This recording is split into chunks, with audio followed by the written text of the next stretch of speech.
Gravedigger, like a lot of Resident Evil monsters, is someone that we actually saw beforehand, because it seems like it's a 50-50 crap shot in these Resident Evil games of whether or not Capcom actually intended the player to fight the boss or not.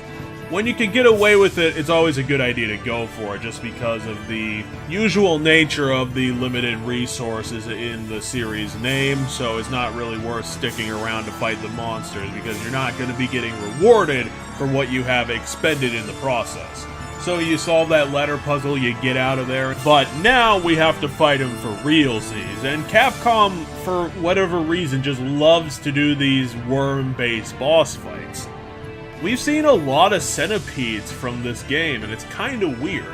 Slightly weirder than that time that we saw a scorpion on the second floor of the train in Resident Evil 0, but still kinda weird. And I know that worm-based boss fights, when you turn them into a staple, do not look the best, because worms specifically are inherently weak design, and if you see them too much, could even be called lazy. Even snake dragons from back in the day could have been looked at as lazy, because you really don't have to animate these creatures.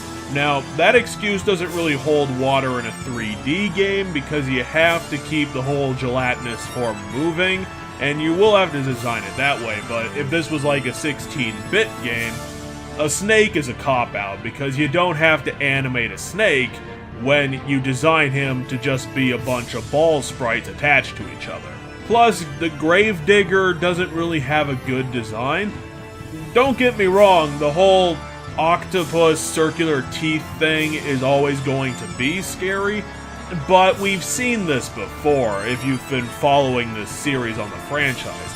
We've seen this specifically in Umbrella Chronicles before, which might have been, taken from this game.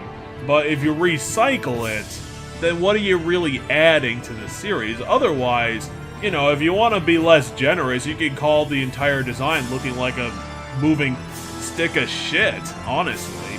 Because outside the teeth thing, Gravedigger has nothing iconic about him and nothing even defined. He's just a brown tube of flesh. And the boss fight with him was not the best. It's the same concept to the first Nemesis fight that we had before. Basically, he's just a damaged sponge, but the difference is that Gravedigger throughout the fight will be digging under the map and then chasing you that way, but if you keep moving, which you should always be doing just because of how you have to fight Gravedigger, then he really can't sneak up on you. The camera angles can mask him, which isn't too big of a problem, but it can happen. All he really does is just lurch up and hit you with contact damage if nothing else.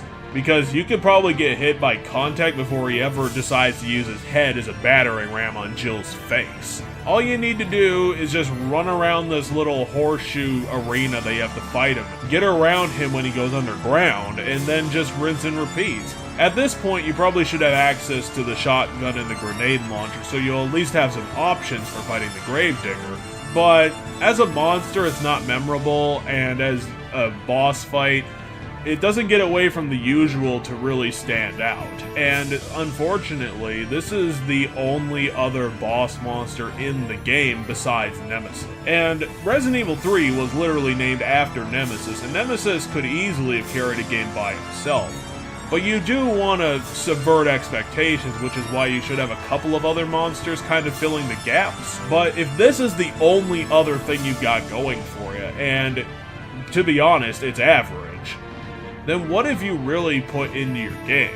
If you've added more with the whole, this being Gravedigger, a 30-foot giant evil worm that's just screwing around the whole park and chasing Jill all over the place, you could have added some earthquake mechanics or zhuzhed up the cutscenes to make it more spectacular and crazy.